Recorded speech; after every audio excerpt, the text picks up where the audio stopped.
আমি এটা দেখছি এইভাবে যে মানুষের এটা দরকার ছিল এবং এটা নিয়ে অনেক কথাবার্তা চলছিল। এটা খুব ভালো একটা ডিসিশন নিয়েছেন এই বাজেটে।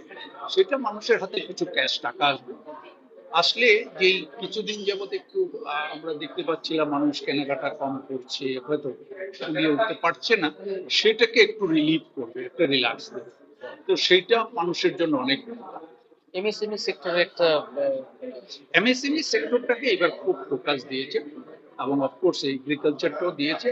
এমএসএমই ফোকাসটা আমাদের দেশের জন্য একটা বিশাল বড় জায়গা, যেটা আমাদের অনেক এমপ্লয়মেন্ট দেয় এবং সেটার সুযোগটা সৃষ্টি হলো।